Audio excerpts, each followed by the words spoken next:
la vie perso, on fait du sport, on fait un peu de développement personnel, il y a la vie sociale, tout est complètement découpé et on est toujours en lutte pour que tout ça fonctionne à peu près bien et on s'imagine que le puzzle va être génial.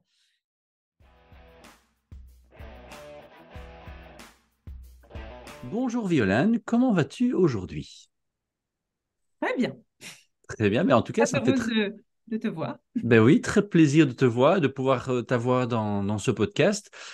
Nous nous connaissons depuis plus de 40 ans aujourd'hui et à travers d'abord nos parents, évidemment, parce qu'à cette époque-là, on n'avait pas encore de réseaux sociaux, donc on ne pouvait pas connecter avec de nouvelles connaissances au-delà des frontières. Et puis à travers notre jeunesse et jusqu'à un réveillon en 1996 que j'ai passé à Paris. On avait passé un très bon moment. Et à ce moment-là, tu étais dans tes études en droit. Est-ce que tu Mhm. me permets que je revienne quelques minutes sur ton parcours académique et professionnel? Bien volontiers. Donc, tu as fait le droit, puis le droit politique, plusieurs DU, un MBA en intelligence économique avec l'ambition, dis-tu dans une interview, de participer au changement du monde. Tu as travaillé pour un cabinet d'avocats, pour le Premier ministre en France, pour l'Assemblée nationale, pour une grande compagnie de caisse d'assurance, jusqu'à vivre ce qu'on appelle un brown-out, donc pas le burn-out comme on connaît généralement. C'était d'ailleurs la thématique du dernier épisode du podcast. Mais là, tu traverses un brown-out. Est-ce que tu peux m'expliquer en une phrase ce qu'est un brown-out et comment toi, tu l'as vécu? Est-ce que tu t'es réveillé un matin en voyant une brume partout en disant mais qu'est-ce que je fais ici? Ou est-ce que c'est venu progressivement? Quels sont les indices qui t'ont un petit peu secoué? Mhm. Euh, alors, je pense qu'il faut préciser que j'ai fait tout ça parce que depuis que je suis très jeune, la quête de sens, c'est vraiment quelque chose qui est très fort chez moi. Et donc, je pensais avoir quel- case- coché, pardon, coché toutes les cases, voilà. Et pour pouvoir participer à cet effort et pour pouvoir apporter du sens. Effectivement, ça a été le cas pendant voilà, quelques mois, même quelques années. À chaque fois, je changeais, comme tu l'as mentionné, hein, en pensant que eh bien, je pouvais faire mieux ailleurs ou C'est ça. différemment, ou que je serais plus utile autrement ou différemment. Et puis, à un moment arrive le sentiment on- qu'il y a quelque chose qui fonctionne pas bien. On peut pas toujours demander au monde de s'accorder à soi. Et du coup, on se remet beaucoup en cause en se disant que finalement, peut-être qu'on a de la place, une place nulle part, malgré tous nos efforts et notre envie de, de- de- d'apporter le maximum de ce qu'on peut apporter. Et donc, cette crise, non, elle s'est faite de manière extrêmement lancinante, en fait. C'est ça. À un moment où on commence à douter, on commence à regarder les autres qui ont l'air de mieux s'intégrer et puis mieux savoir faire que nous. On se dit qu'on ne va pas continuer à partir ailleurs parce qu'il y a quelque chose de violent que peut nous Mhm. renvoyer les gens extérieurs en disant mais voilà qu'on est inclassable, qu'on est inqualifiable, qu'en fait on n'est jamais content. Enfin, cette espèce de sentiment d'insatisfaction qui est tenace et pas agréable en fait à porter. On se dit qu'on doit s'assagir, qu'en fait, on doit peut-être méditer sur soi, prendre du recul, mais en fait, ça résiste parce que ça correspond à un besoin profond qui n'est pas satisfait. Et on sait ce qui se passe quand on ne satisfait pas ses besoins. Et c'est très frustrant. On a du mal à en parler parce que on est peut être un peu honteux avec ça Mhm. Mhm. parce qu'on nous renvoie le fait que, mais comment, on va pas se plaindre, on a quand même un super poste, mais quand même, on a quand même plein d'avantages, et puis on est dans une espèce de prison dorée où on a des avantages, et ceci et cela. Et malgré tout, c'est là, enfin, moi en tout cas, j'ai ressenti vraiment un espèce de vide intérieur très très fort.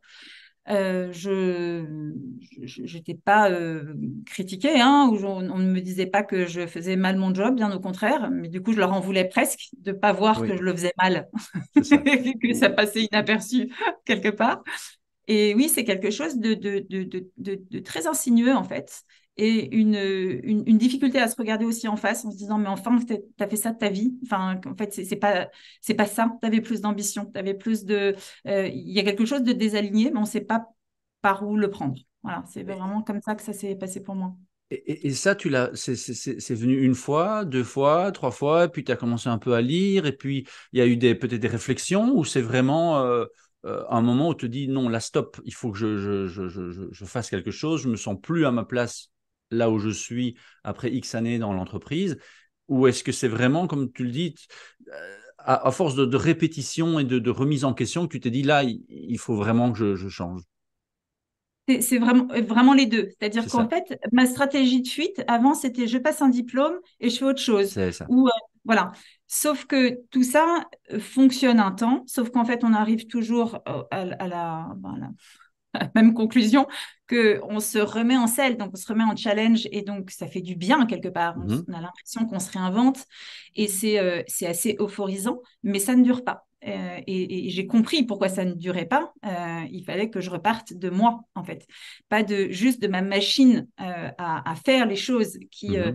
pas de mes compétences que je peux mobiliser. Et bon, bah, c'est bien de savoir que je peux les mobiliser, hein, mais vraiment de qui j'étais, qui j'avais envie d'être, qu'est-ce que j'avais envie de laisser derrière moi, qu'est-ce qui était vraiment important pour moi d'avoir accompli ici et maintenant, et même sur la durée, comment est-ce que je voyais ma vie personnelle aussi, voilà, sur le long terme, et pas uniquement je sais pas comment dire, c'est-à-dire que j'avais une vision, comme je pense beaucoup l'ont, je pense encore plus les femmes, c'est-à-dire une vision très compartimentée de la vie. Mhm. Hein, vraiment, c'est la vie pro, la vie perso. Dans la vie perso, on fait du sport, on fait un peu de développement personnel, il y a la vie sociale, tout est complètement découpé et on est toujours en lutte pour que tout ça fonctionne à peu près bien et on s'imagine que le puzzle va être génial. Et en fait, non. En C'est- c'est- fait, pas du tout. Exactement, tu coches toutes les cases et tu sens qu'il y a quelque chose qui fonctionne pas. Et c'est intéressant que tu parles de puzzle parce que je voulais justement rebondir sur cette image que j'utilise souvent, hein, le puzzle de la santé, mais vraiment au sens large.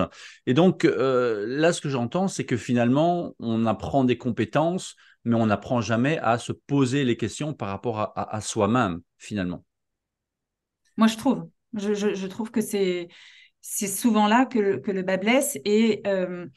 Et c'est vrai que beaucoup de personnes que j'ai accompagnées m'ont dit, mais en fait, ce que j'ai préféré dans ce que tu peux faire, c'est qu'à un moment, c'est comme si je m'étais réveillée. Alors, pas complètement, parce qu'on est conscient. Si on va vers Sûr. quelqu'un, c'est qu'il y a quelque chose qui ne va pas bien. Mais finalement, de reprendre le pouvoir sur sa vie en disant que on a le droit de se poser ces questions-là, que c'est pas un caprice, en fait, parce que c'est souvent ça ce qui nous est renvoyé. Et que par contre, il y a une manière de le faire, de manière intelligente. Si on le fait de manière, voilà, tout le monde peut démissionner du jour au lendemain, ou tout le monde peut Ouais. changer d'air. Ce qui est intéressant, c'est qu'est-ce que j'en ai appris, qu'est-ce qui est intéressant aujourd'hui de voir, et se poser enfin les bonnes vraies questions pour enfin arriver à la bonne place. Et donc, c'est ça le burn-out. C'est par rapport au burn-out qui est un épuisement de l'énergie physique et mentale. Toi, tu ne l'as pas ressenti comme un épuisement, mais tu avais perdu ta boussole, tu ne savais pas du tout où tu étais. Et c'est un concept qui existe. Tu dis dans une interview que tu as déjà donnée que c'est un médecin français qui a parlé de cette sensation de burn-out qui fait que, bah, comme tu le dis, on est dans une prison dorée, tout va bien. On Mhm. aurait même honte de dire qu'on ne se sent pas bien, mais non, ça ne va pas. Ouais, ouais, c'est vraiment le non-sens. C'est ça. Et on est sollicité pour faire un travail qu'on sait faire. Et à un moment, ouais, c'est très fortement ça, on s'en fiche en fait. Mm. Ça n'a pas de sens. C'est pas ça.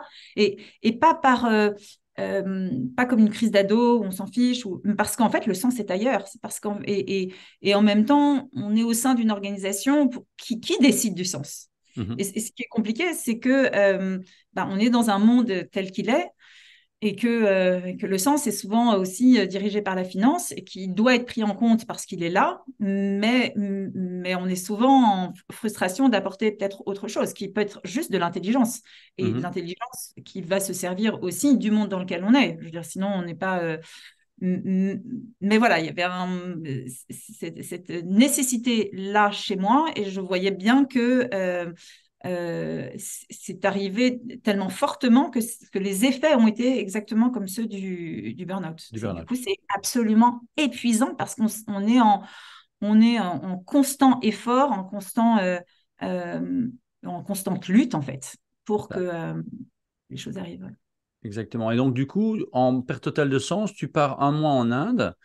Qu'est-ce que Mhm. tu as trouvé durant ce voyage intense d'un mois? Est-ce que c'est justement la réponse que tu cherchais ou une pièce de ce puzzle? C'est pour ça que j'aimais bien que tu utilises ce mot puzzle parce que euh, probablement qu'il y a plusieurs pièces à notre puzzle quand on est en quête de sens. Mais toi, dans ton expérience, un mois en Inde, qu'est-ce que ça t'a apporté de concret?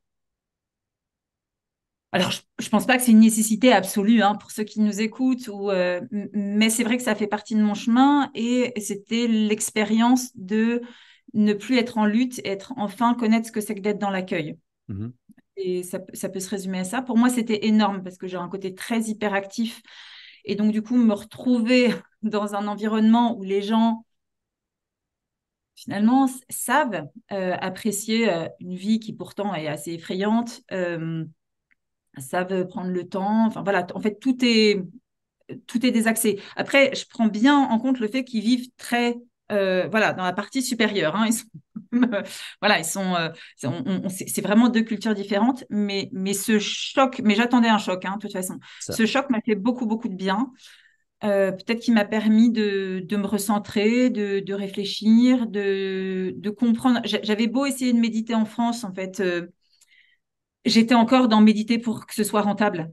mhm, Tu vois ce que mhm. je veux dire? C'est ça. C'est Oui, c'est c'est ça. cette impérieuse nécessité d'être toujours dans quelque chose, De euh, productif. c'est ça, et Ouais. qui du coup servent. Et là, j'étais enfin Mm. dans quelque chose où je n'attends rien. Je pense que comme j'allais quand même pas très bien, faut être honnête, je pense que il aurait pu m'arriver plein de choses. Je regardais à ça avec beaucoup de recul. Mais je pense que quand je suis rentrée, j'ai pu dire je. OK. C'est énorme.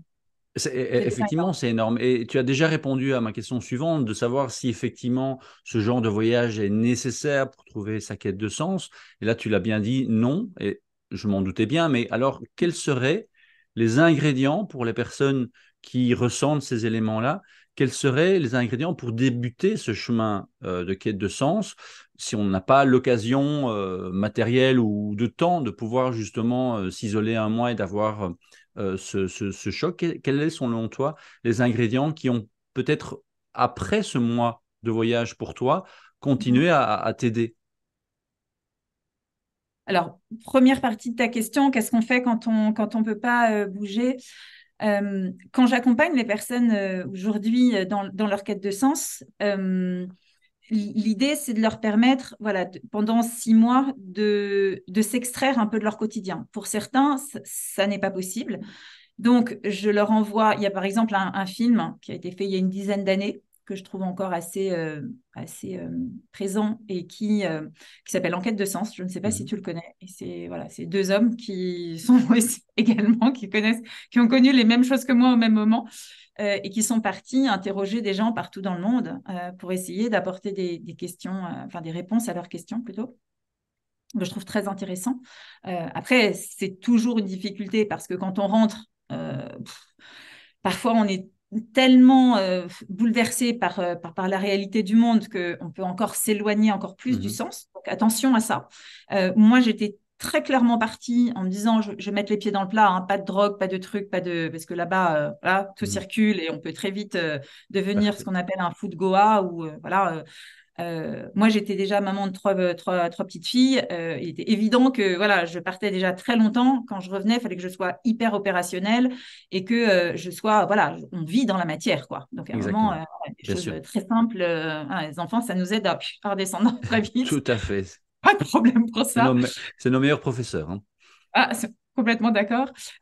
Donc voilà. Mais par contre, ce dépaysement était vraiment, vraiment encore une fois important. Donc Que faire quand ça n'est pas possible? Il y a donc des éléments que j'essaye de donner, donc des films, des lectures. J'essaye au maximum de proposer des moments pour soi, d'apprendre Mhm. voilà, à prendre un petit peu de recul. Comme tu l'as dit, je suis une ancienne avocate. Bah, voilà, je les préviens que quand il y a une problématique d'harcèlement ou quand ça va trop loin, on ne fait pas n'importe quoi. Et puis, donc, on réfléchit, on prend du recul. L'idée, c'est de ne pas non plus faire une faute professionnelle qui ferait qu'ensuite on soit vraiment en difficulté. Euh, Évidemment, si ça va trop loin, bah, arrête travail. Sinon, là Mhm. aussi, on se met pour prendre ce fameux recul. C'est ça.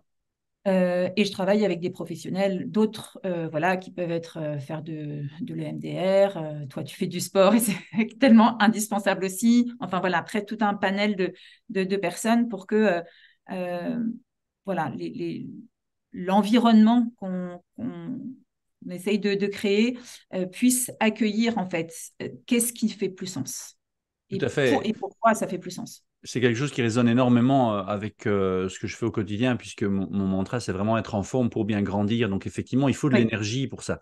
Pour pouvoir Mhm. sortir d'un schéma répétitif, il faut effectivement, et je trouve intéressant de prendre ces 6 mois, comme tu le dis, de pouvoir s'extraire d'une manière ou d'une autre, et peut-être de trouver des moments propices où là, on est un peu en dehors de cette réalité qui n'a plus de sens pour pouvoir petit à petit aller pêcher des ingrédients à gauche et à droite. Et du coup, dans Mhm. ton parcours, tu as rencontré et tu as découvert cette méthode qui t'inspirait de traditions japonaises, qui est l'ikigai.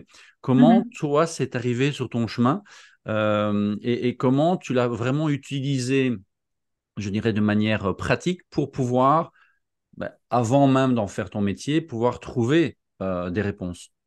Mhm. Euh, alors, en fait, dans la réalité, j'ai pris conscience d'abord qu'il fallait déconstruire pour mieux reconstruire, hein. Mhm, Le sens de ce point de vue-là, il est nécessaire. Autant quand on est en burn-out, il y a une histoire d'énergie, mhm, d'épuisement, donc de curseur qui est pas là. Autant dans la crise de sens, si on en arrive là, c'est que on est parti de mauvais postulats oui. et qu'il faut venir revisiter en fait ce qui fondait notre démarche. Et donc, cette déconstruction, j'en ai eu l'intuition très vite. Et puis, j'ai commencé à construire des parcours comme ça. Et c'est après que je me suis dit, mais en fait, c'est l'ikigai. OK. Parce que l'ikigai est une déconstruction déjà pour nous, parce qu'on n'est pas sur la même culture du tout. Et parce que principalement le diagramme de Venn, elle nous permet de nous poser des questions qui sont essentielles. Et c'est à travers ces questions-là que moi, je reconstruis en fait ce qui va faire sens. C'est ça. C'est-à-dire que je vais pas...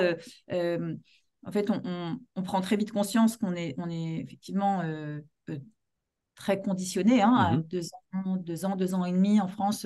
Voilà, on intervient dans le grand bain, dans un moule. Donc, on est des personnes qui sont classées par classe d'âge. On nous apprend les mêmes choses.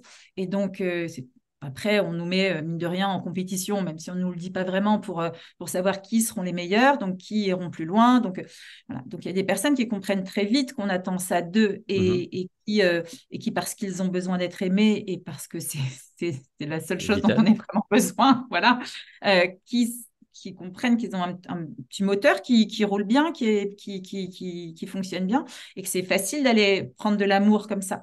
Mais attention, en fait, parce que dans quel jeu, en fait, on s'engage, on n'en est pas conscient, en fait, quand on est très jeune. Bien sûr. Donc là, l'idée, c'est de venir réinterroger ça en disant, mais au fond enfin, oui, qui tu es. Et à partir de là, qu'est-ce que tu aimerais apprendre? Construire ton parcours, en fait. Ben, tu aimes la mécanique et en même temps, l'ikigai, super. En fait, on peut faire quelque chose avec ça. Ou tu ne te vois pas travailler dans des bureaux parce que la nature, pour toi, te nourrit et en même temps, je sais pas quoi, tu adores la cuisine, mais en fait, on peut faire quelque chose de très intéressant, de très beau, très original avec ça. Ce qui n'est pas possible aujourd'hui dans nos modèles. Et je ne les mets pas en cause, enfin, je les mets Non, pas en bien cause. sûr. Je peux quand même, mais ce que je veux dire, Oui, c'est comment fonctionner par masse. Sauf que, voilà, pour certains, peut-être que ça convient, parce que le travail consiste à générer de l'argent à peu près avec son savoir-faire. Et pour d'autres, euh, et moi j'en fais partie, euh, le travail, c'est 100 000 heures dans une vie, Mm. à peu près. Et donc, on a la possibilité de faire vraiment quelque chose de chouette, quoi. Enfin, vraiment d'important, de contribuer à... Et il y a tellement de défis sur Terre. Voilà. Et d'avoir une voix qui porte, qui est utile, qui est importante. Et ça, pour moi, c'était une nécessité. Après, voilà, c'était pour moi, c'était pour moi une révélation que j'avais le droit de penser différemment, que j'avais le droit de prendre un autre circuit, que finalement, et de construire ma vie professionnelle en y mettant le sens que j'avais, la vision du monde que je voulais avoir, de même qu'on construit sa famille avec les valeurs qu'on a envie de voir prospérer dans le monde. Tout à fait. Donc, tu dis, tu as d'abord déconstruit ton mode de fonctionnement. Est-ce que tu pourrais Oui, nous donner peut-être un exemple de déconstruction sur lequel tu as dû travailler davantage, qui pourrait nous aider à comprendre pour ceux qui sont en perte de sens et qui se disent, mais qu'est-ce que je vais déconstruire? oui. Euh, alors, j'ai déconstruit ma vision du travail déjà, vraiment, Mhm, en m'autorisant à le penser complètement différemment, en m'autorisant à le penser comme une activité, en me disant que, après tout, les comédiens, ils jouent. Mais mhm. enfin, j'étais jalouse de ça. Mais moi aussi, j'ai envie de jouer, en fait. C'est ça. J'ai envie de ressentir cette joie d'apporter quelque chose en me sentant utile. Et je trouve que c'est hyper frustrant que ce soit réservé à quand on est enfant, voilà, quand le mercredi après-midi ou le samedi, et je trouve que cette fraîcheur, ou je sais pas comment dire, cet élan d'aller de jouer avec le monde, de faire l'expérience du monde, en fait, elle doit nous porter parce que c'est Mm. notre moteur et c'est là, en fait, où elle nous permet d'être le plus utile parce que comme on est tous uniques, si on se met tous à vouloir apporter ce qu'on a de plus cher et de plus important, je pense qu'on peut arriver à un niveau d'intelligence, de construction, qui est quand même beaucoup plus intéressant que si on est finalement juste des personnes interchangeables parce qu'on a passé Mm. les mêmes examens et qu'on peut voilà, se remplacer Sur une sur une chaîne tâche. de montage, par Ouais, exemple. Voilà. ouais. Et, donc j'ai perdu le fil de, C'était de ma pensée. le fait de jouer, mais c'est vraiment Oui, le, le marquant ce fait que de tu dis. jouer en fait vraiment partie, oui. Oui. Et ensuite, alors j'ai beaucoup travaillé sur moi pour essayer de comprendre aussi de quoi j'avais besoin, hein, donc de fonctionnement de mon cerveau aussi. Et je me suis rendu compte qu'il y avait des personnes dont j'étais jalouse pendant très longtemps, qui, voilà, à 16, 17 ans, sont sûrs d'eux. Voilà, ils savent que ils vont faire médecine, voilà, c'est le tunnel, ils sont là pour 10, 15 ans. D'autres. Et moi, à part apporter du sens et puis participer au grand jeu du monde, ben, pas plus que ça. Parce qu'en Mm. fait, il y a plein de choses qui m'intéressent en même temps. Et je mets pas quelque chose au-dessus des autres. Enfin, et j'ai besoin de jouer avec tous oui, tous ces univers-là. Le problème, c'est que bah, pour mettre tout ça sur un CV, ben, on nous dit qu'il faut pas, que ça fait peur, que c'est compliqué, qu'il faut être C'est pas cohérent, sérieux. Oui, faut c'est être ça. C'est pas congruent. stable. C'est pas stable, du coup, on renvoie pas une. Et en fait, je suis comme ça. Et au début, je ne m'aimais pas comme ça. J'essayais de me dire, mais qu'est-ce qui cloche en toi, quoi? Franchement, mais dès que tu t'as connu un univers et que tu t'y sens bien, en fait, il y a besoin d'aller chercher ailleurs. Et j'ai appris que voilà, je suis multipotentielle, voilà, comme d'autres personnes, hein, et à un moment dans l'histoire, c'était très apprécié. Léonard de Mhm, Vinci, il était plein de choses en même temps. Et c'était OK.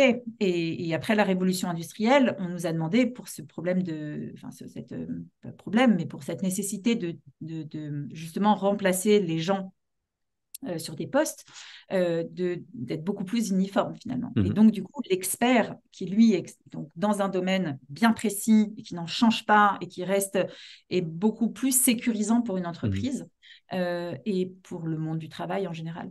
Donc, le fait de me connaître aussi comme ça, c'était compliqué. Donc, j'ai appris à comprendre que ça pouvait être aussi une force. Enfin, ça durait vraiment longtemps. mhm. Et que ces différentes forces, si je les utilisais, en fait, elles pouvaient donner quelque chose d'unique et qui était C'est ça. intéressant. Voilà. Et c'est là où l'ikigai t'a permis de reconstruire alors finalement cette nouvelle carrière, cette nouvelle activité grâce à tous tes potentiels. C'est ça. Et tu l'as dit dans une interview, mais je pense que ça, c'est vraiment un élément important et que je rappelle souvent, c'est d'avoir autour de soi une dream team, un staff, des gens qui peuvent nous guider. Tu as parlé d'une coach qui t'a longtemps accompagné et toi, c'est ce que tu fais aujourd'hui. Et du coup, j'aimerais qu'on rentre justement, on l'a déjà fait, mais la technicité de l'ikigai. Mhm. D'ailleurs, c'est intéressant parce que dans le dernier, et tu en as parlé effectivement dans une interview de ces personnes qui, dans certains pays asiatiques, dont le Japon, à 100 ans, travaillent encore. Et dans le Mhm. dernier documentaire d'Anne Butner, pour, 100 ans de plénitude, Mhm. c'est un des éléments aussi qui met en avant, c'est l'ikigai dans certaines régions qui permettent justement d'être heureux et de jouer finalement. Hein, c'est ce que je trouve dans certaines personnes âgées qui ont 80, 90 ans, c'est le jeu que l'on voit dans leurs yeux. On voit qu'ils sourient, quel que soit l'âge. Et je trouve ça, si je pouvais avoir un souhait pour mes vieux jours, ce serait d'avoir cette étincelle. Et du coup, Mhm. parce que je connais très peu l'ikigai, hein, je le connais probablement comme beaucoup de personnes à travers un article ou l'autre. Dans beaucoup Mhm. de formations, on nous envoie l'ikigai, vous remplissez les petites bulles pendant 20 minutes, et puis pouf, vous aurez votre ikigai. Mais Mhm. quels sont les processus? Est-ce que c'est aussi facile que cela ou est-ce que ça demande vraiment un travail d'introspection pour aller définir. Alors pour ceux et celles qui ne connaissent pas, tu l'as appelé tout à l'heure le diagramme de... Le diagramme de veine. Voilà, donc il y a quatre Oui, grandes zones qui s'entrecroisent et au milieu, tu as ce Ikigai. l'ikigai. Voilà, effectivement. Donc, ce que j'aime, ce pourquoi je suis douée, ce que je peux apporter au monde et la valeur que je peux en retirer, hein, ce pourquoi on peut être rémunéré. Oui. Exactement. Et donc, ce travail sur ces 4 points, c'est vraiment un travail qui peut prendre longtemps quand on doit déconstruire des habitudes ou un processus ou une identité. Parce qu'effectivement, souvent, on a l'identité d'être quelqu'un comme ci, comme ça, hein. Oui, effectivement. Quand je parlais de déconstruire, on parle effectivement d'identité. Donc, comme tu le dis, ça va vraiment loin. En France, mais partout, hein, en Europe, Mm. on est son travail. Il suffit d'entendre, voilà, quelques personnes qui se regroupent quelque part très très vite pour se situer. C'est tout de suite, qu'est-ce que tu fais? Voilà, Mm. il y a vraiment quelque chose de comme si, voilà. Donc c'est comme ça qu'on a été élevé, c'est comme ça qu'on vit, c'est comme ça qu'on a, voilà, qu'on émet des jugements. Euh, Ce qui était intéressant, c'est à la fois de dire que ça n'est pas son identité, mais du coup de réinterroger l'identité qu'on veut avoir. Donc effectivement, il y a à la fois une prise de conscience même quand on ne travaille pas, hein, puisque j'ai parfois des personnes qui sont aussi en burn-out et qui sont pas bien, et donc du coup, ils n'ont pas moins de valeur parce qu'ils ne sont pas ici et maintenant en train de produire. Ils ont une valeur déjà d'être, de penser, de peut-être justement savoir prendre du recul et penser différemment. Mais c'est vrai que c'est pas l'énergie dans laquelle on baigne tous les jours. Euh, mais ce processus identitaire est effectivement vraiment au cœur de l'accompagnement et avec ça, la possibilité du coup de rechoisir une identité et du coup de rechoisir aussi sa responsabilité dans ce processus-là. Donc c'est forcément beaucoup plus complexe que quelque chose qu'on irait faire sur sur un petit carnet.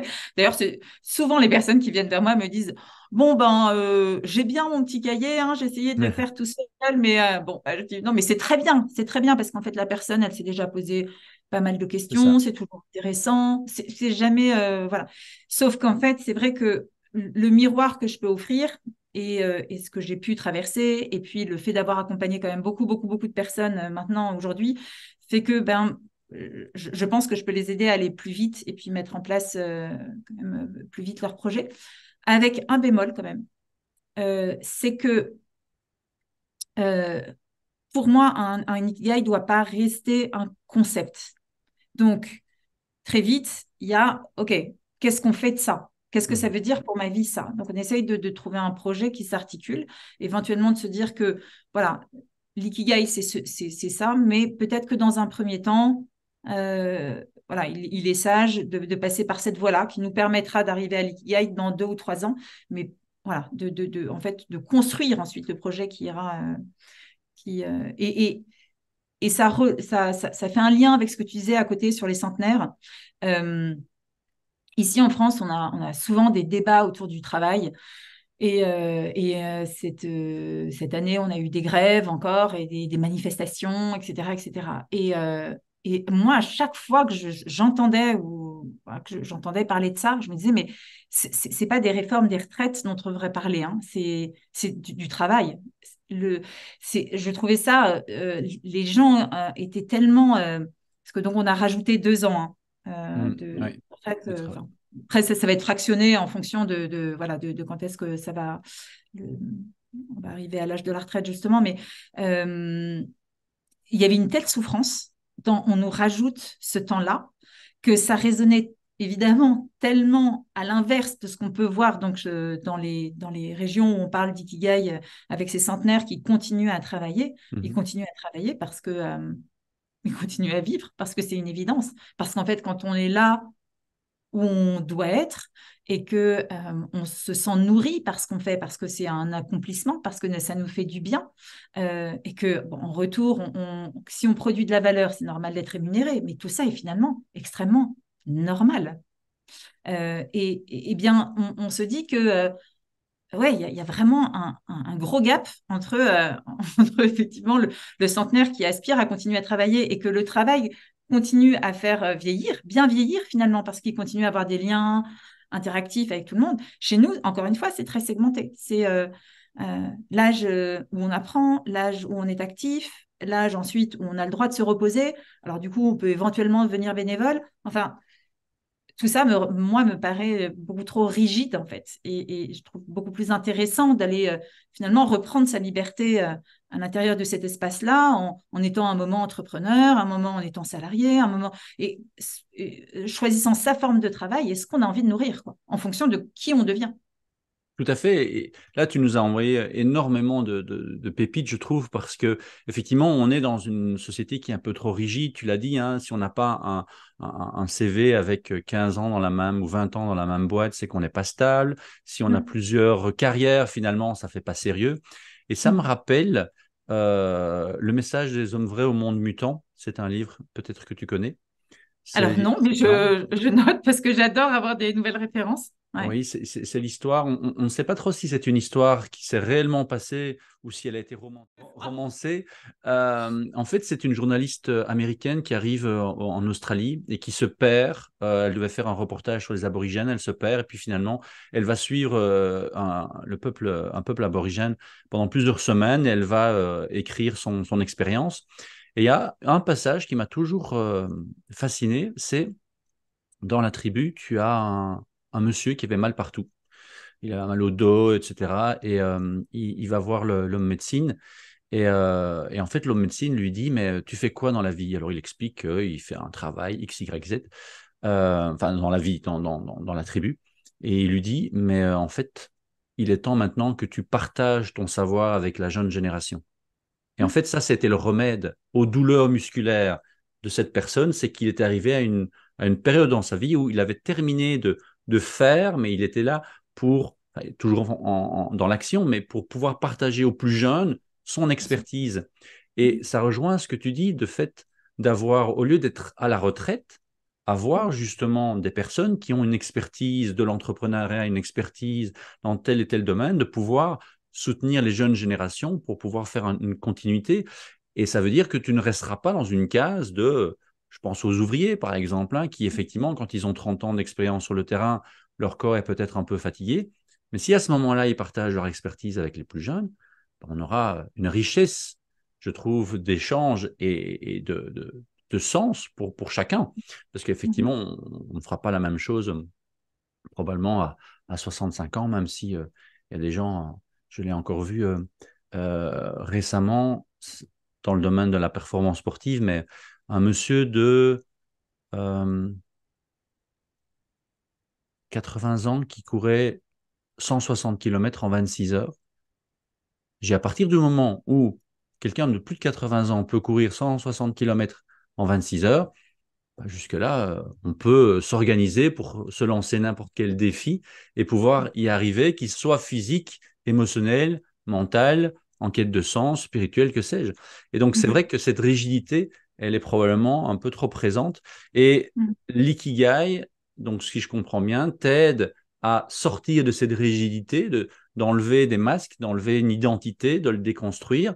Et à ce que j'entends, et je pense que ça a vraiment un élément essentiel, c'est que si on l'a déjà fait seul, c'est une chose, mais avoir quelqu'un comme toi qui pousse un peu dans les retranchements, qui bouscule un petit peu, est-ce que c'est vraiment ça que tu veux faire? Est-ce que ce n'est pas refaire ce que tu fais depuis 10-15 ans? C'est ça, l'accompagnement que tu peux offrir avec l'Ikigai?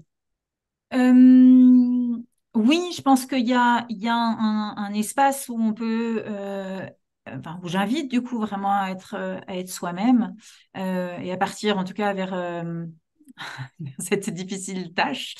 Ce qui est pas super évident, c'est que euh, comment dire ça?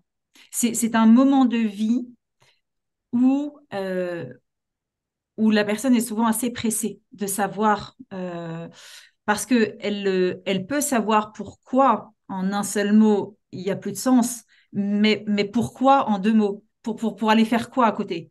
Hmm. Donc, il y a parfois des idées. Parfois, les personnes arrivent et me disent, bah, bonne chance, hein, parce que moi, j'en ai une liste comme ça. Hein. J'ai pensé, alors, tout ce que je voulais faire quand j'étais petite, machin. Bon.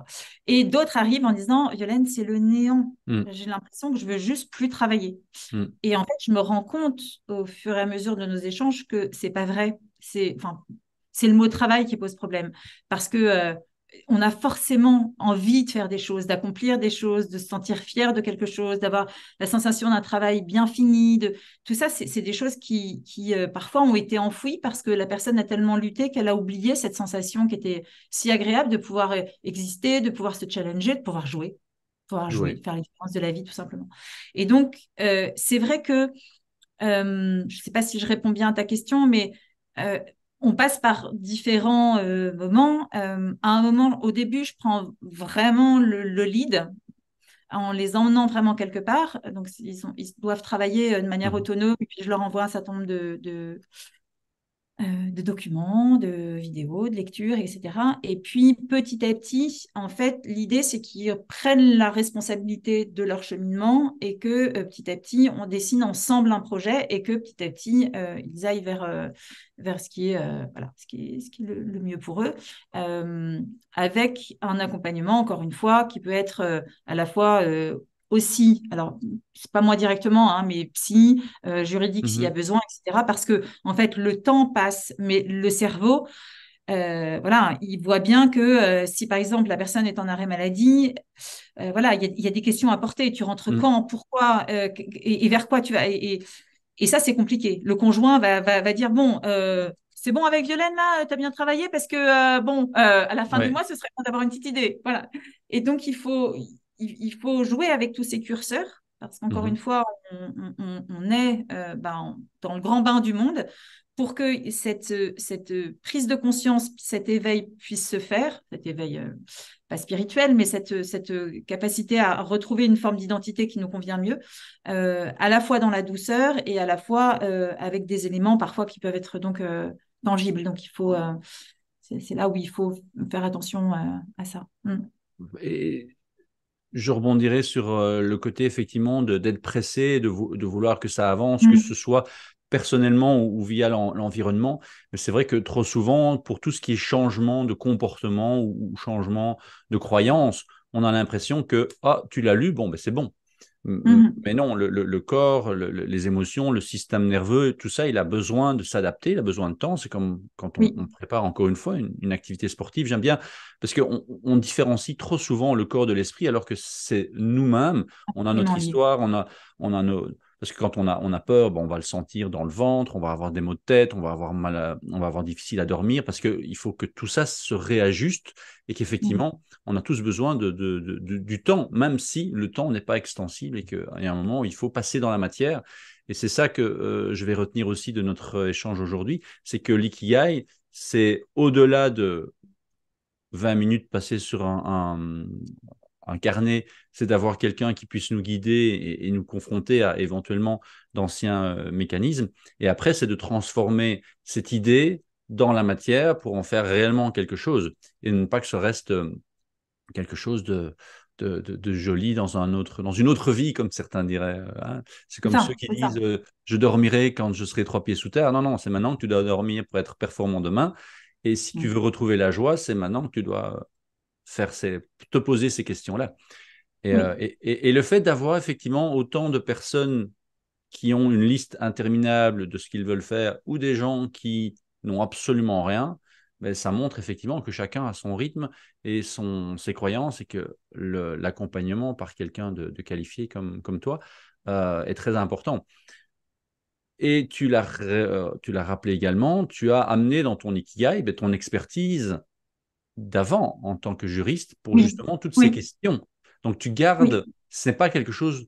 Est-ce que tu as considéré ta première carrière comme quelque chose du temps perdu ou est-ce que tu as pu vraiment te dire, OK, c'est un passage, mais là, je sais que ça peut me servir. Alors, absolument pas, même si je pense que j'aurais dû me décider avant. Et si je l'ai pas fait, c'est que là aussi, hein, il n'y a jamais de tabou quand je travaille avec les personnes. Souvent, ce qui fait qu'on reste, c'est la question de l'argent. Hein. Mm. Hein, voilà. Et moi, je leur dis tout de suite, l'argent, c'est pas tabou. On en parle et on en parle tout de suite. Mhm. Dire, est-ce qu'il y a une équipe? Est-ce qu'il y a un couple? Parce que je vais pas travailler de la même manière avec une maman solo, c'est quand même très important cette notion-là. Donc, on part pas sur la quête de sens où on va juste se faire du bien. Non, c'est sérieux de ce dont on te parle. Et en plus, plus la question de l'argent, on peut en parler, plus c'est sécurisé et plus le projet a de chances d'aboutir. Mhm. Donc moi, je leur dis, moi, ce que je veux, c'est que de ce point de vue-là, on soit cash, qu'on organise tout, parce que c'est notre intérêt à nous deux d'arriver à l'objectif qu'on s'est fixé, de trouver un projet, tu disais, ancré dans la matière et qui soit réalisable, même s'il n'est pas réalisable tout de suite. Donc, effectivement, ça, c'est quelque chose dont on parle souvent très, très vite.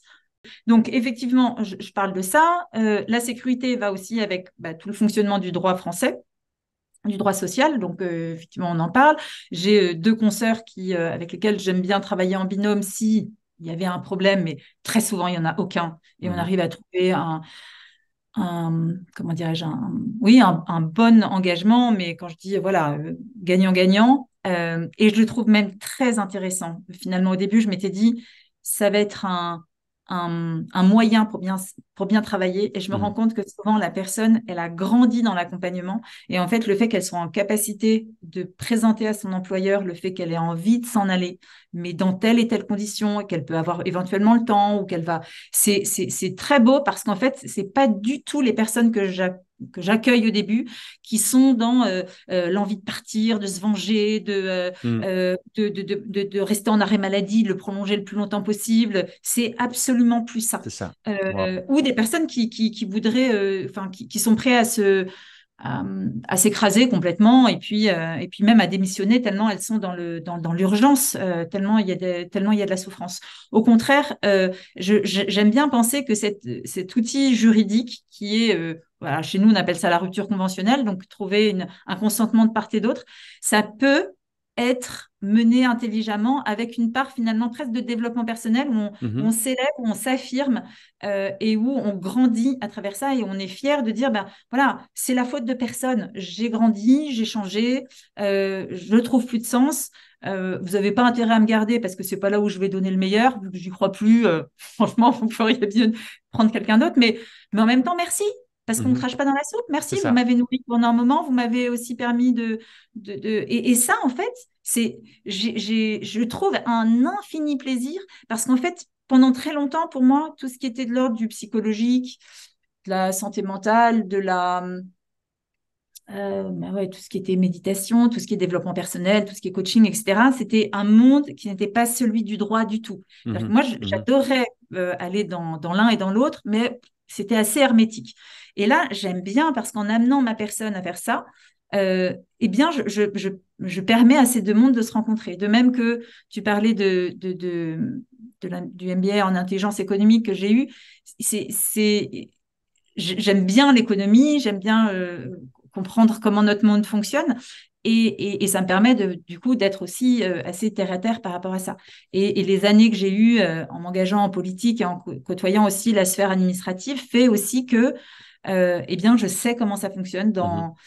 dans l'administration et je sais aussi comment, comme il est difficile de travailler avec des décideurs, je sais aussi ouais, toute la complexité d'un système qui est censé apporter un certain nombre de réponses, mais qui peut se perdre en chemin, etc., etc. Voilà, cette complexité, je la connais. C'est pour ça que je ne renie rien. Euh, Peut-être qu'il aurait fallu que je me décide plus tôt. Mhm. Ça, c'est une certitude parce que les réponses, je les avais. Mais, et c'est ce que je dis aux personnes que j'accompagne. On recommence jamais à zéro. Mhm. Ça, c'est une illusion, en fait. Même si on le voulait profondément, on ne peut pas. Mhm.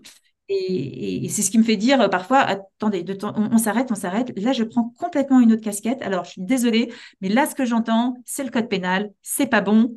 Voilà, je dis, bon, hop, on revient. Après, vous faites ce que vous voulez, c'est vous qui êtes puissant, hein, c'est vous qui faites.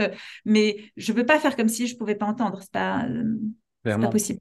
Clairement, mais en tout cas, merci pour ce témoignage parce que là, on voit à quel point on peut justement mélanger deux mondes qui semblent être relativement différents. Et en Voire même plus, temps, hein. Deux, oui, deux, oui, trois, pourquoi pas. et en même temps, participer au changement du monde, c'est ce que tu avais comme sens depuis toujours.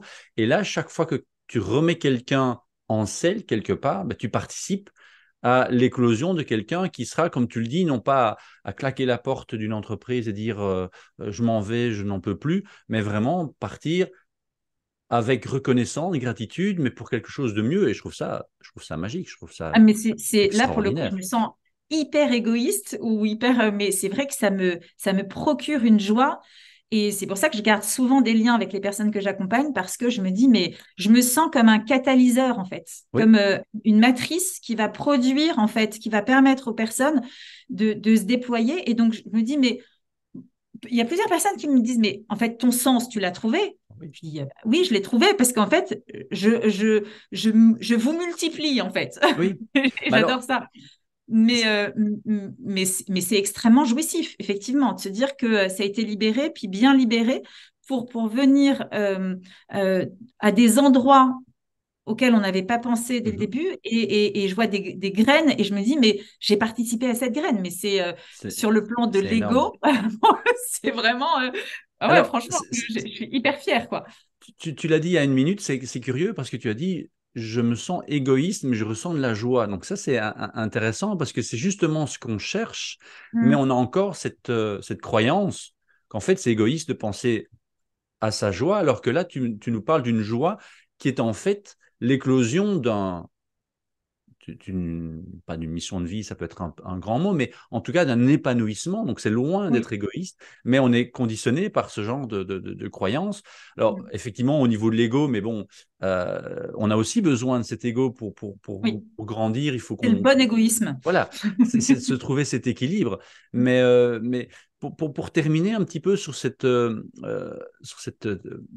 Ikigai, est-ce que, ça sort un petit peu de ton expertise, mais est-ce que l'ikigai peut être utile aussi en dehors d'une reconversion Ah, bien sûr, professionnelle bien sûr, bien sûr, bien sûr. pour... J'aurais dû le dire dès le début, c'est-à-dire que moi, je l'utilise vraiment comme un outil euh, au niveau professionnel, parce que ça, c'est mon truc à moi. C'est de me dire vraiment que ce que je disais au début de l'interview, voilà, on a 100 000 heures dans notre vie. Moi, ce que je souhaite, c'est vraiment apporter quelque chose, de répondre à un sens, sachant que, on le sait, la vie n'a pas de sens. Je pense que je suis arrivée au monde avec cette tragédie et je n'arrive pas à l'accepter, quoi. C'est vraiment trop, trop dur. Même si ça n'a pas de sens, eh bien, rien ne nous empêche d'essayer d'en donner un, au moins Mhm. d'essayer. C'est-à-dire, au moins, on a vécu pour quelque chose, on a essayé de contribuer à notre manière. Mais quand tu regardes tous les bouquins, c'est ma manière de concevoir l'ikigai, même si je ne suis pas la seule, hein.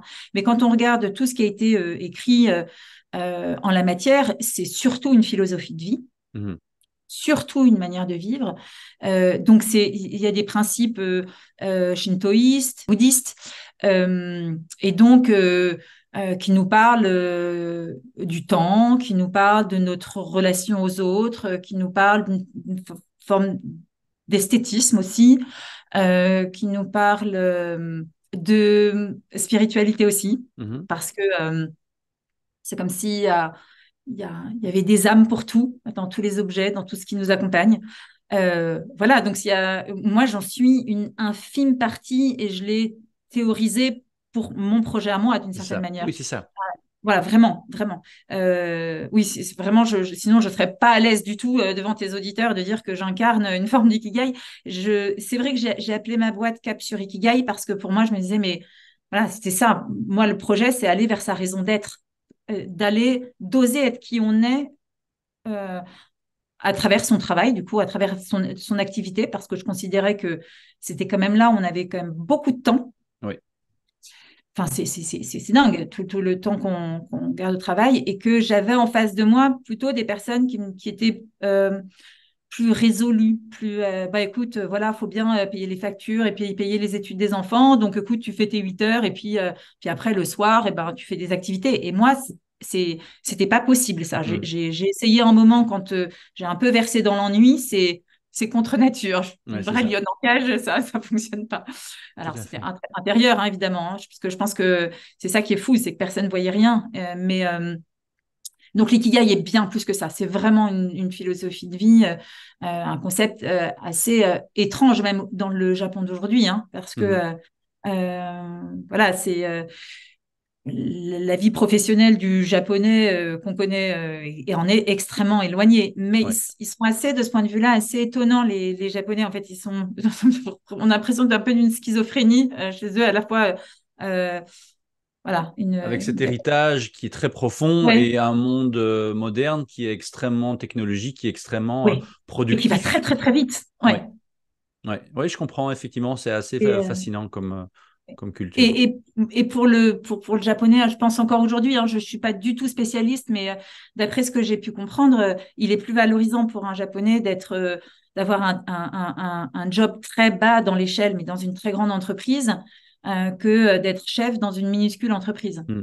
C'est ça. Voilà, donc enfin, vraiment des concepts, mais comme nos concepts judéo-chrétiens, il y en a un certain nombre qui persistent et puis d'autres qui peuvent arriver en dissonance avec ce qu'on vit, hein. Donc, Ouais. ils sont aussi dans le même problématique, dans les mêmes problématiques. Et c'est vrai que c'est quand même un concept qui a vécu, mais Et qui qui vit persiste pas plutôt, aujourd'hui. voilà, et qui persiste dans des régions éloignées. Si je fais référence à ce documentaire sur Netflix, C'est ça, c'est vrai que, les fameuses zones bleues voilà, où on retrouve effectivement ces centenaires ouais, qui savent s'écouter, qui en fait, pour lesquels on a repéré des aptitudes, puis un plaisir à faire quelque chose, et puis quelque ouais, chose, en fait, du coup, ça a de la valeur pour le groupe, et le groupe le remercie, en fait, quelque chose de très simple comme ça, exactement. qui nous Très, très relie, en simple. fait, qui relie les générations, qui relie, et qui fait sens, du coup, et qui fait Exactement. sens. Et justement, pour terminer cette interview, Violaine, qu'est-ce que tu pourrais donner comme conseil si tu avais trois petits conseils, enfin des petits, on dit toujours des petits conseils, mais il n'y a pas de petits conseils, hein, trois conseils, trois exercices, trois recommandations pour ceux et celles qui nous ont écoutés, qui ont accroché avec ton discours, avec l'ikigai. On va parler de tes activités pour terminer, mais avant cela, est-ce que tu aurais quelques trucs et astuces, là où on pourrait commencer, tu vois, pour mettre un pied dans l'engrenage, pour peut-être trouver un moment pour se questionner sur le sens que l'on donne au quotidien. Euh, Partir en vacances. Ça, c'est toujours bien. Mais Ça, c'est toujours bien. est-ce que tu recommanderais de partir dans un all-in et de retrouver ce côté très euh, consommation, ou est-ce que quand tu dis partir en vacances, ce serait plutôt des vacances qui nous sortent un peu de notre zone de Non, confort? on est d'accord. Je pense effectivement, après, je dirais, enfin, par respect par ceux qui sont vraiment épuisés et qui ont parfois besoin de partir, peut-être que ça peut leur faire du bien d'être Oui, bien complètement sûr, pris en tout à charge. fait. Voilà, tu vois, sans jugement de valeur du tout. En revanche, je pense que s'il y a une possibilité, le mode sac à dos, Oui, un peu à l'aventure, fait énormément de bien et il n'est pas nécessaire de partir forcément loin et longtemps, mais revenir à des choses toutes simples, vraiment toutes simples, et commencer à se poser des questions essentielles. En fait, la vie défile, on a du mal avec ce temps. Mhm. On a l'impression qu'on a toujours toute la vie et que c'est toujours demain qu'on prendra des décisions. Du coup, peut-être aller en vacances là où on retrouve des gens qui prennent le temps de vivre, peut-être justement Idéal. avoir des contacts avec des gens qui sont toujours souriants, même s'ils n'ont rien, des gens qui travaillent à pas d'âge et des choses comme ça pour justement se confronter à une autre réalité. Bien sûr, ça peut être très intéressant dans ce sens-là, ou de manière plus proche, mais qui nous déconnecte de nos, Oui, de nos habitudes et notre manière de penser. En tout cas, je pense que de toute façon, mais ce qu'est un voyage, hein, généralement, oui, c'est c'est vraiment ça ça. qu'on va faire Mais tous les ans. Hein. On va voilà, être un peu bousculé. exactement. Et Mm. si effectivement, parce que ça c'est important que tu le notes, hein, que tout le monde puisse se sentir à l'aise par rapport à cette question-là, c'est vrai que voyager, ça peut être d'une manière enfin, différente pour chacun. Si effectivement on est épuisé, ça peut être le moment d'aller faire un all-in. Peut-être avec un livre, est-ce que tu aurais un livre en particulier, puisqu'on en parlait tout à l'heure, Message des hommes vrais au monde mutant, c'est vraiment un petit livre de poche que je recommande, parce qu'il peut être dans cette idée-là. Mais toi, de ton côté, est-ce qu'il y a un livre qui peut Alors, nous faire voyager? ouais, il y a le livre Kilomètre Zéro, tout le monde m'en parle beaucoup. Ah Les bon? personnes qui l'ont lu me disent ah mais on a pensé à vous quand on l'a lu, etc. Je dis ah bon. Donc j'ai vu du coup, je l'ai pas encore lu, mais j'ai vu une interview De l'auteur de, ou de l'autrice? l'auteur dont le nom m'échappe, qui je l'ai sur le bout de la langue, mais c'est pas bien. Voilà. Je pense que c'est Maud quelque chose. Euh, et puis moi, j'avais lu un vieux livre, pour le coup, il y a eu un film qui a été fait dessus, Mange Priem. Alors, moi, je Oui. l'avais. Alors, je connaissais pas le film. J'étais un peu déçue en le regardant parce qu'il est un peu. Je trouve que le livre est beaucoup plus profond parce que peut-être que voilà, on vit à travers la narratrice. Euh, il y a aussi un livre, moi, alors ça va surprendre tout le monde, hein, parce que c'est Devenir soi, et Mhm. c'est Jacques Attali. Donc, on OK. n'attend pas ce bonhomme à ce niveau-là. Moi, je pense que c'est en lisant ce livre que je me suis dit, ben, ce que tu vas faire, c'est pas tarte à la crème, quoi. Mhm. C'est C'est pas ça. un truc. Voilà, ça a de la valeur parce que devenir soi, mais ça devrait être enfin, voilà, ça devrait être ça le projet de notre vie quand même. Oui. Et le fait que ce soit un bonhomme comme lui qui, parce que j'ai un peu, comme je te le disais, baigné dans le milieu politique, donc j'avais un peu de admiration, peut-être que le mot était trop grand, mais enfin, voilà, c'est quelqu'un que j'essayais de percevoir, que j'essayais d'écouter. Et oui, moi, Oui.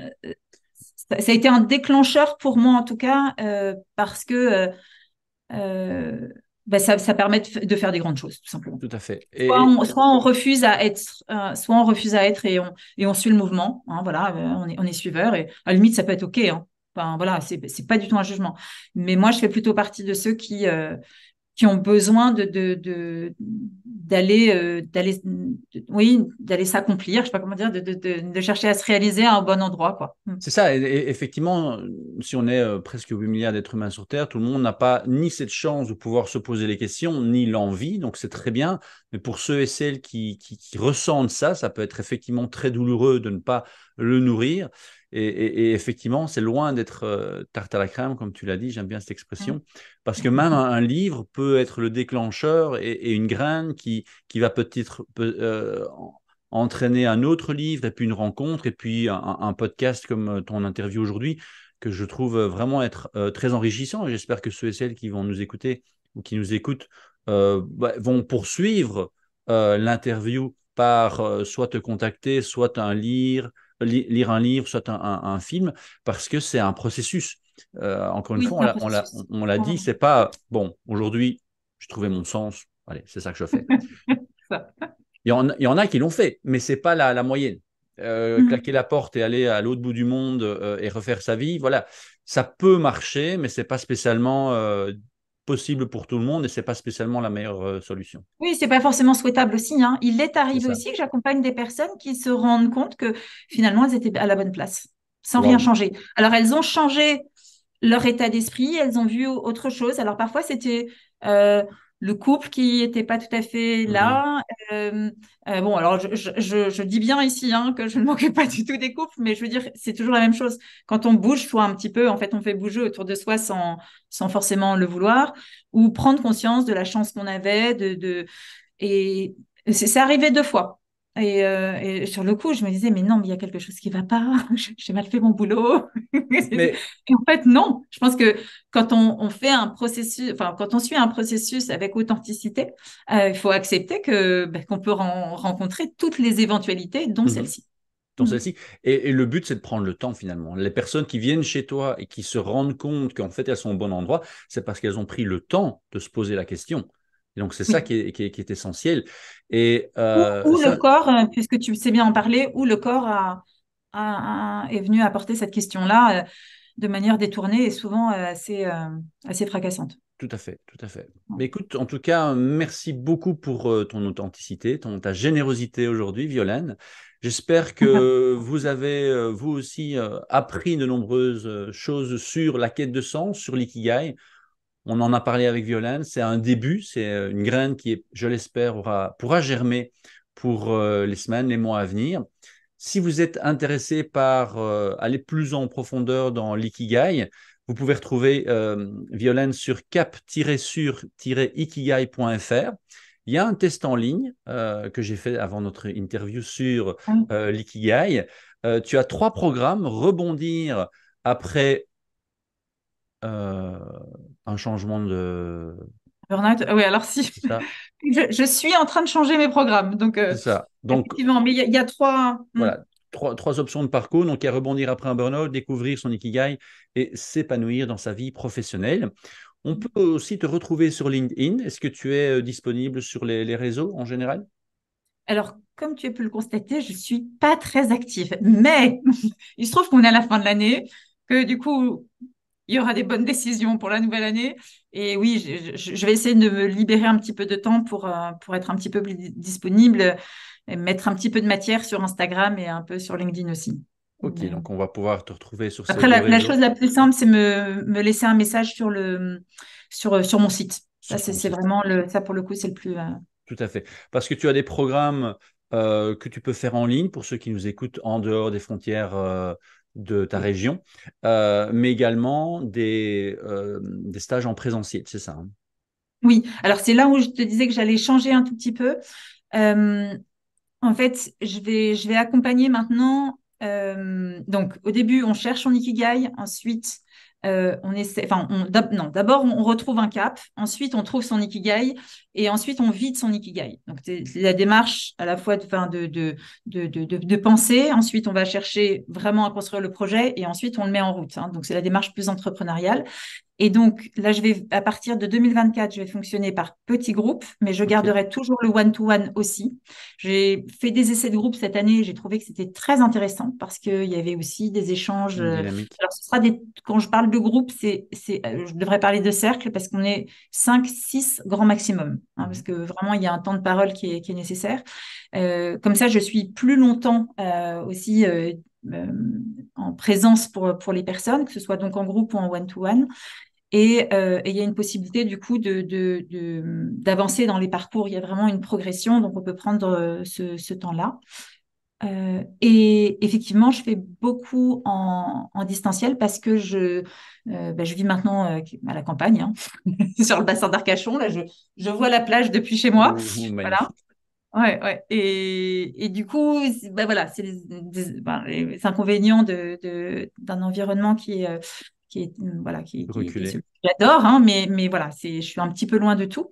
Et du coup, j'ai des personnes, en ce moment, j'en ai deux en Allemagne, une à Kinshasa, deux au Brésil. Alors après, il y a des problématiques de fuseau horaire, mais ça, tu connais aussi. Oui, Mais génial. voilà, donc, les expatriés, parce que parfois, il y en a un qui suit un conjoint et du coup, il y en a un qui est en situation d'attente et qui est pas bien. Je trouve que c'est Tout une, à une fait. bonne manière parfois de travailler là-dessus pour le retour ou pour le temps qu'il est dans un autre pays. Voilà. Et donc, le principal de mon activité, c'est quand même en digital et je propose aussi quelques stages en En en présentiel. présentiel. Ok, mais très bien. Mais j'invite ceux et celles qui nous ont écoutés de te rejoindre sur ton site que je répète, cap-sur-ikigai.fr.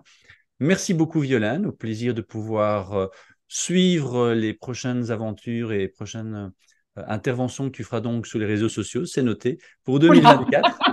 tu mets la pression. Voilà. Et à toutes et à tous, merci de nous avoir suivis jusqu'ici. N'hésitez pas à partager cette interview si il vous a apporté quelque chose, si on a posé une petite graine dans votre esprit pour trouver une quête de sens, eh bien, vous pouvez également partager cette graine avec votre entourage. Je vous souhaite à toutes et à tous une bonne fin de journée. Merci Violaine et à tous, prenez soin de vous.